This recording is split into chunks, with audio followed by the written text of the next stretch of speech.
Labour party کی سالانہ conference کے موقع پر برطانوی پارلیمنٹیرینز اور لیبر پارٹی کے دیگر مقررین نے کشمیریوں کے ساتھ اظہار یکجہتی کرتے ہوئے مقبوضہ کشمیر میں انسانی حقوق کی خلاف ورزیوں کو فوری طور پر ختم کرنے کا مطالبہ کیا۔ انہوں نے برطانیہ کی حکومت کے ساتھ ساتھ عالمی برادری پر بھی زور دیا کہ وہ مقبوضہ کشمیر میں انسانی بحران کے خاتمے کے لیے اپنا کردار ادا کریں۔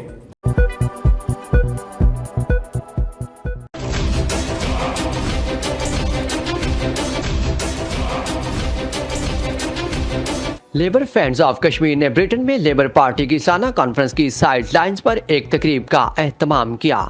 تقریب کے شرکاء نے مقبوضہ جموں و کشمیر میں انسانی حقوق کی خلاف ورزیوں اور بحران پر تبادلہ خیال کیا۔ انہوں نے مطالبہ کیا کہ مسئلہ کشمیر اقوام متحدہ کی سلامتی کونسل کی قراردادوں کے مطابق حل کیا جائے۔ ایم پی اینڈریو گوئن کی صدارت میں منعقدہ اس تقریب میں لیبر پارٹی کے پارلیمنٹیرینز، برطانوی پاکستانی کمیونٹی کے ممبران، shadow ministers, labour friends of Kashmir, انسانی حقوق کی تنظیموں کے کارکنوں اور میڈیا پرسنز نے بڑی تعداد میں شرکت کی۔ برطانوی پارلیمنٹیرینز اور دیگر مقررین نے کشمیریوں کے ساتھ اظہار یکجہتی کرتے ہوئے مقبوضہ کشمیر میں انسانی حقوق کی خلاف ورزیوں کو فوری طور پر ختم کرنے کا مطالبہ کیا۔ انہوں نے برطانیہ کی حکومت کے ساتھ ساتھ عالمی برادری پر زور دیا کہ وہ مقبوضہ کشمیر میں انسانی بحران کے خاتمے کے لیے اپنا کردار ادا کرے۔ اس موقع پر اپنے خطاب میں ہائی کمشنر معظم احمد خان نے مقبوضہ کشمیر میں بھارتی قابض افواج کی جانب سے انسانی حقوق کی خلاف ورزیوں کو اجاگر کرنے اور ان کی مذمت کرنے کے لیے حالیہ مباحثے پر ہاؤس آف کامنز کا شکریہ ادا کیا۔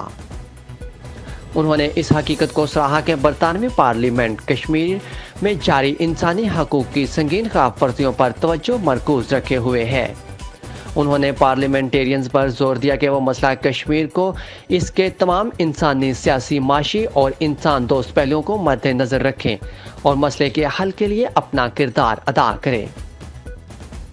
ہائی کمشنر نے 5 اگست 2019 کے بھارت کے اقدام کو یک طرفہ اور غیر قانونی قرار دیا اور کشمیری عوام کے حق خود ارادیت کے لیے انصاف کی جدوجہد میں پاکستان کی حمایت کے عزم کا اعادہ کیا۔ انہوں نے کہا کہ یہ وزیر اعظم نریندر مودی کی ہندوتوا سے متاثر بی جے پی حکومت کا منصوبہ ہے۔ وہ خود کشمیریوں کی اس الگ شناخت اور ڈیموگرافی کو کم کرے۔